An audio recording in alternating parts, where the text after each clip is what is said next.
Bonjour à tous et bienvenue dans ce nouveau numéro de Pleine Page, mensuel comme vous le savez, et un petit peu particulier aujourd'hui puisque cette émission sera en marge du Salon du Livre de Montaigu, Salon du Printemps du Livre, Salon généraliste, et c'est une nouvelle édition qui se prépare ici à Montaigu. Et nous sommes présentement à la Maison de la Presse, justement, de Montaigu. Notre invité aujourd'hui, c'est Jean de Régnac. Jean de Régnac est le président des écrivains de Vendée. Et vous allez voir que ce n'est pas rien, les écrivains de Vendée, parce que c'est une association qui revendique beaucoup d'adhérents. Jean de Régnac, bonjour. Bonjour. Bonjour, Monsieur le Président. Bonjour, Joël. Beaucoup d'adhérents, disais-je, à cette association des écrivains de Vendée. Est-ce à dire qu'en Vendée, on lit plus qu'ailleurs? Ou on écrit plus qu'ailleurs? Je crois que en Vendée, oui, on écrit beaucoup et on publie beaucoup. Plus qu'ailleurs, j'en sais rien. Moi, j'occupe des Vendéens. Oui. Voilà, mais il y a quand même aussi beaucoup de littérature régionale en Vendée. Les rayons sont pleins, ici, on peut les trouver au-dessus, il y a tout ce qu'il faut. Et on pourrait peut-être préciser qu'il n'est pas forcément obligatoire d'être, comme on dit, né natif en Vendée pour appartenir à votre association. Non, en fait, on parle effectivement de la Vendée. Il faut alors, soit les auteurs sont vendéens et ils y ont de droit, donc à condition qu'ils ne soient pas trop mauvais. Et ensuite, si on parle de la Vendée, et qu'on vient d'ailleurs, c'est parfait, c'est aussi la promotion des livres vendéens, enfin de la littérature vendéenne. Voilà, les étrangers sont admis. C'est admis. Puis alors, je veux dire, si on déborde un tout petit peu, comme on n'en a pas de société aussi vibrante autour, de temps en temps, on va faucher quelques talents ailleurs. Ailleurs, oui, voilà. Ça fait jamais de mal. Alors, l'existence des écrivains de Vendée, combien d'années d'existence? Plus de 30 ans, on doit être à 32 ou 33, je ne sais plus. C'était Joseph Rouillet à l'époque avec Jean Huguet qui ont lancé ça il y a... Oui.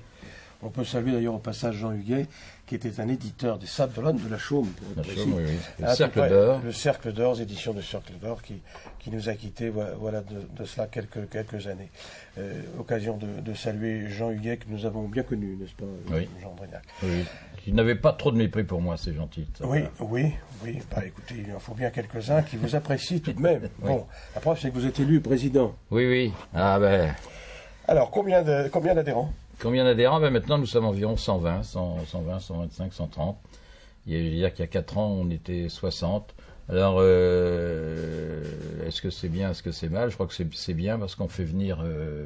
on s'ouvre de plus en plus et on fait quelque chose. On fait cette revue qu'on développe beaucoup.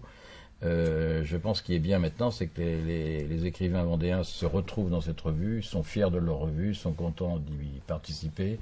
Donc, voilà, c'est ce qu'on dit toujours, autour d'un projet commun, il se passe quelque chose. Donc, voilà. Alors, la revue, on va en dire un petit mot, elle s'appelle Lire en Vendée, c'est pas que ce soit extrêmement original, mais en tout cas, ça dit bien ce que ça veut dire. C'était le titre, on ne change pas les titres. Hein. Tenez, je vais vous la faire voir, à la caméra. Lire en Vendée, c'est donc la revue éditée par cette association, les écrivains de Vendée.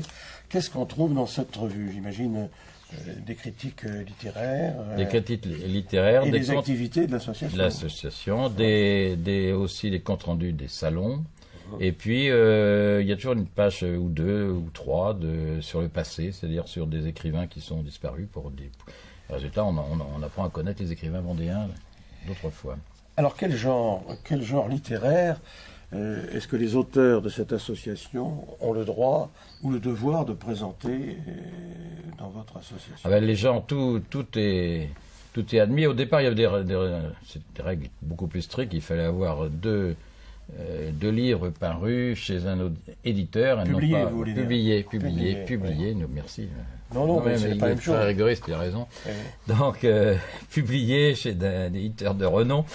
Et non auto-publié. Maintenant, les règles sont un peu différentes parce que l'auto-édition existe d'une façon plus importante. Et puis, on veut être plus ouvert.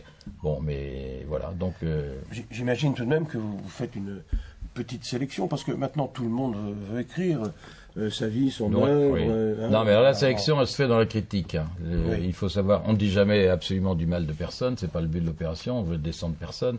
Mais enfin, les critiques sont des vraies critiques. On parle de l'œuvre, on dit ce qu'on en pense, on dit que quelquefois ça aurait été mieux de faire autrement, que c'est dommage que l'éditeur n'ait pas un peu plus surveiller tout cela. Voilà. Mais voilà, les choses sont dites. Donc les gens s'y retrouvent. Hein, et c'est un guide de lecture. Hein, c'est pas En de tout cas, l'autoproclamation. c'est objectivement une très belle revue, quadrichromie.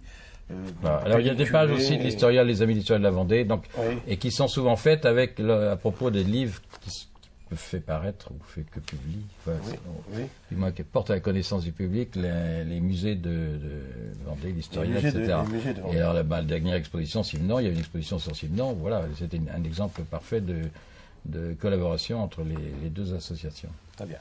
Alors, je le disais tout à l'heure, en exergue de cette émission, nous sommes en plein dans le salon du livre de Montaigu, et naturellement, les écrivains de Vendée vont être présents Oui. à cette manifestation importante quand même dans l'Ouest. Hein. Important dans l'Ouest. Alors les écrivains de Vendée sont présents et finalement très présents. C'est ce dont je m'aperçois de plus en plus.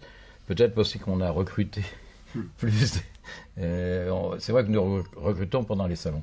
Mais il y a tous ceux qui sont retenus par le grand jury, qui sont dans les stands officiels, etc. Il y a tous ceux qui sont retenus par les éditions, les maisons d'édition. Et puis, il y en a d'autres qui viennent dans notre stand des écrivains de Vendée. On est 24 à se disputer les places, on se fait par demi-journée, enfin voilà. Et résultat, finalement, nous sommes, je crois, j'avais repris j'ai pas compté d'une façon exacte, mais au moins une soixantaine de l'association. Donc un écrivain sur deux est présent à Montaigu d'une façon ou d'une autre. Voilà. Donc, alors, à un moment donné, on parlait des gueux, ceux qui n'allaient pas, c'était un grand salon réservé aux écrivains parisiens, etc. Et de la banlieue parisienne aussi. Oui, de la banlieue. Bon, et finalement, 60 sur le nombre des écrivains qui sont présents, je crois qu'on n'a pas à rougir. Bon. Et apparemment, on est content de nous. Bien. Alors, en feuilletant justement votre revue, Lire en Vendée, on s'aperçoit tout de même qu'il y a une majorité de manuscrits historiques, ou romans historiques, ou histoires romancées. Et ça tourne majoritairement autour de l'histoire. Oui. Alors là, vous êtes sur les pages des catalogues les catalogues des Amis de l'Historial. Donc c'est à propos de toutes les expositions qui ont eu lieu. Mais après, vous avez aussi, effectivement, il y a beaucoup. J'avais tort d'ouvrir cette page. C'est pas tort, c'est très bien aussi, parce qu'il y a des choses un peu plus. On est toujours là-dessus, mais un peu plus loin, effectivement. Alors on commence par 2 pages sur la poésie. Il est terrible. Ah oui, il est terrible. Ouvrir pour. Ensuite, voilà ça, c'est régionalisme. Alors, il y a beaucoup de choses. On a fait un petit truc sur les Sables d'Olonne. Je vois l'histoire de Noirmoutier. Moutier, voilà, oui, Noirmoutier, tout ça. Alors là, régionalisme, on est en plein dedans. En plein dedans. Et puis après, guide vendéen, tout ça, oui, on est historique. Le dernier prix des Écrivains de Vendée, c'est pas aux Hommes Comtois, non, c'est pas celui-là, mais c'est Guillaume le Conquérant. Enfin, voilà. Et il y a même l'homme selon Marx. Oui. Eh bien oui, ça, il n'est pas adhérent chez nous, mais il paraît que... Il pourrait le devenir, très bien. Il pourrait le devenir d'une part, et ensuite c'est un auteur connu et reconnu, et ses livres s'arrachent, donc pourtant lire Marx c'est bien, enfin les études sur Marx. Eh bien lui il n'a pas peur et ça fonctionne très bien. Et ça fonctionne très bien. Alors je dois dire aussi que dans votre association, chaque année il y a des remises de prix littéraires. Comme chez Drouin ou comme à l'Académie française ou autre chose. Alors, cette année, il y a donc eu 2 prix de remise, je crois savoir. Tout à fait, 2 prix. Alors, vous nous en dites un mot. Voilà. Je dis un mot et je vais m'aider pour me rafraîchir la mémoire, voilà. Alors, 2 prix, vous voyez, Guillaume le Conquérant, dont je parlais tout à l'heure, là, Yannick Chauvin. C'est quand même de l'histoire encore. C'est de l'histoire, oui, complètement. Et Cynthia, l'enquête, tous coupables, Philippe Pécal, là, c'est un événement et c'est de l'actualité. Donc et en plus œuvre d'un journaliste plutôt qu'une enquête. C'est pas c'est un peu différent, mais en plus un nouvel éditeur, Les Chanteuseries. Donc à bien des titres, ce titre qui n'était pas tout à fait dans la lignée des prix que nous donnons d'habitude, et bien finalement ça révèle un très bon choix parce que c'est un livre que les gens aiment, lisent beaucoup. Et en plus, qui apporte beaucoup de connaissances sur cette histoire de Cynthia. Un événement important et dramatique à la fois que cette tempête Cynthia, qui s'est donc passée sur nos côtes vendéennes il y a déjà quelques mois. 2 ans. Jean Drégnac, alors, il y a aussi une grande place faite dans votre revue et dans votre association aux éditeurs locaux. Oui. Parce qu'il y a beaucoup d'éditeurs aussi en Vendée. Beaucoup d'éditeurs. Alors effectivement, c'est ce qui permet d'ailleurs à tous ces auteurs d'être publiés, parce que la plupart du temps, ce sont des éditeurs régionaux. Ce n'est pas évident d'ailleurs d'être éditeur régional. Il y en a, et ça tourne un petit peu. Il y a quand même une maison qui est très connue, c'est Geste, hein, Geste Édition, qui est là depuis maintenant plus de 25 ou 30 ans. Et puis un petit dernier né qui s'appelle les éditions Les Chanteuseries. Les Chanteuseries, qui a eu son prix, voilà, qui a eu son prix avec Bertrand Hillegames, qui est un journaliste. Alors évidemment, c'est le clan des journalistes, on va dire, mais bon. Oui, un petit peu quand même. On ne va pas dire de mal des journalistes, ils sont très, très bien avec nous. On peut dire du mal si on veut. Non, nous n'en dirons pas. Et donc, les Chanteuseries, mais il y avait Xavier Armange, enfin maintenant c'est son fils qui fait ça. Édition d'Orvestier, voilà, et puis les éditions Soc and Foc, Régine Albert fait aussi son, je ne sais plus comment ça s'appelle, Éco-Optique. Donc il y a quand même pas mal de maisons d'édition. Puis il y en a toutes sortes d'autres. Il y avait le Desbleus avec notre ami Louis Dubault. Enfin, il y a énormément de maisons d'édition. Alors, moi j'ai envie de demander au président des écrivains de Vendée, comment est-ce qu'il faut faire? Comment est-ce qu'il faudrait que je fasse, par exemple, pour éditer un manuscrit, en admettant que je sache écrire, bien entendu. Alors j'écris quelque chose, et après je fais quoi avec mon manuscrit? Il faut venir, c'est l'occasion là, à Montaigu, tout autour, ce sont des éditeurs. Donc voilà, vous faites le tour, vous allez les voir. Est-ce que c'est difficile de se faire éditer? C'est toujours difficile parce que c'est difficile de faire de l'argent, je veux dire, c'est pas le but de faire de l'argent, mais d'arriver à faire sortir de façon rentable un livre. Le but d'un éditeur, c'est en général de faire connaître, à part le rôle commercial normal, mais de suivre une ligne d'édition, de faire connaître un genre de livre et d'arriver à faire naître des idées, enfin voilà, faire s'épanouir tout un courant. Donc là, oui. Oui, et on retrouve des noms tout de même connus, assez réputés en littérature, passés ou présents, et j'espère à venir pour votre association. Alors là, par exemple, un petit mot sur Jean Yol. Oui, Jean Yol, voilà. Tout de même. Voilà pour Jean Yol, parce qu'il y a eu un film qui est sorti. Oui. Qui a été diffusé il y a peu de temps, donc voilà, un petit peu sur Jean Yol, et en même temps on avait une conférence sur Milsando. Alors vous voyez, les choses, c'est des amis. Milsando, j'avais vu quelque part, peut-être pas dans ce magazine, de ce numéro-là, j'ai vu quelque part un mot sur Alphonse de Chateaubriand et la Brière. Je ne parle pas de François René, mais d'Alphonse, c'est-à-dire plus récent, hein, par rapport à nous. Oui. Et puis alors, chez les présents, nous avons notre ami Yves Violier, tout de même. Yves Violier, voilà, oui. Lui édite chez Robert Laffont. Laffont, oui. Voilà. Donc, Yves Violier, qui est, je dirais, partie plus que prenante dans cette revue et dans l'association, qui apporte effectivement, qui apparaît une fois sur deux, puisqu'il y a un roman par an, donc nous avons beaucoup de... Oui, il publie beaucoup, Yves Violier. Oui, un par an, hein, à la rentrée, il y a son livre. Donc là, voilà, et puis qui nous guide un peu aussi dans certains choix. Enfin voilà, c'est pratique d'avoir des gens qui s'y connaissent un petit peu là-dedans, parce que moi je suis pas un vrai écrivain, je suis un peu en dehors de tout ça. Donc c'est bien qu'il... Vous êtes un vrai président, tout de même. Oui, j'ai un vrai... Voilà, disons, il paraît que ça peut fonctionner comme ça. Ça fonctionne d'ailleurs apparemment comme ça. Alors Jean Dragnac, on va prendre quelques œuvres, quelques ouvrages de vos auteurs. On va peut-être commencer par ceux que vous avez, j'en ai apporté moi-même quelques-uns. Ici nous avons, on parlait d'histoire, j'avais bien raison, Guerre de la Vendée et des choix. Ça ressort encore, ouais, ça c'est le Centre vendéen de recherche historique, le Quignot, c'est Jean Artari qui fait une édition critique du livre de Quignot, qui était donc un... Ça c'est un essai. C'est un essai. C'est pas un roman, non, c'est tout à fait, c'est pas un roman. Très bien. Alors, voilà un roman. Alors, je l'ai pas lu, c'est un de nos membres éminents. La vie partagée. J'ai lu rien de lui tout ça. Je vais découvrir celui-là. C'est édité, il faut le signaler, par l'Harmattan. Ici, l'éditeur. Centre vendéen de recherche. Le Centre vendéen de recherche. Notre ancien président. Histoire de la Vendée monumentale. Histoire de la Vendée monumentale, c'est Michel Dillange.